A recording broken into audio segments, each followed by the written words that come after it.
Hey everyone, Alex here. My honour and privilege to be able to share a couple of thoughts with you today. I hope you're doing okay. Now, I'm not a massive tennis fan. However, I do love a great story. And over the last few days, we have seen the unfolding of a great story. You may or may not recognise the name Emma Raducanu. An amazing tennis player, 18 years of age, and has just won the US Open Grand Slam. Now, what a fantastic thing. Even more amazing is she is the first female British winner since Virginia Wade in 1977 to win a major tournament like that. What an incredible story for an 18-year-old.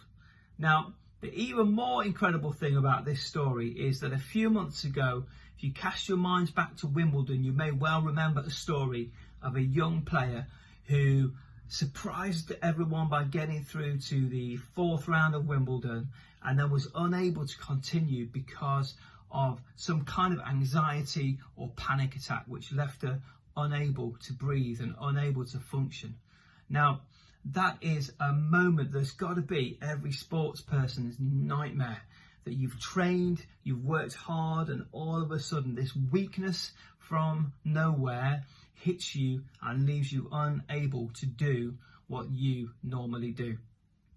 However, one thing I think we can learn from this particular story is the fact that Emma Raducanu did not stop where she was.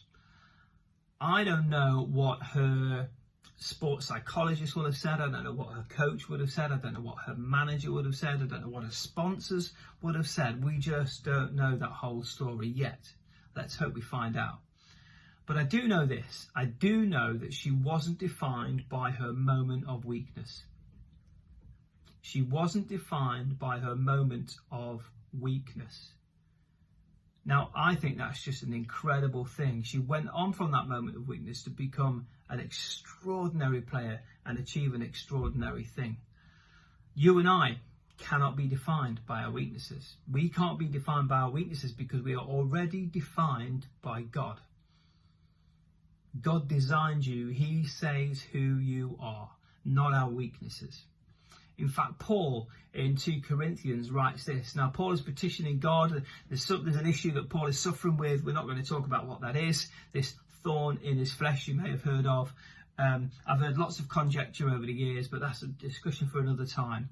But whatever that is, there is a weakness that's going on. But in 2 Corinthians 12:9, Paul writes this. Each time, he said, he being God, my grace is all you need. My power works best in weakness. So now I am glad to boast about my weaknesses so that the power of Christ can work through me. That's why I take pleasure in my weakness and in the insults, hardships, persecutions and troubles that I suffer for Christ. For when I am weak, then I am strong. Remember, you are not defined by a moment or even a series of weaknesses, but you're defined by who God says you are and through your relationship with Jesus, who sacrificed himself so that you can be made clean and you can be made whole. You are not your weakness. Your weakness is made a strength through your relationship with Christ. Have a fantastic day, everyone, and be blessed.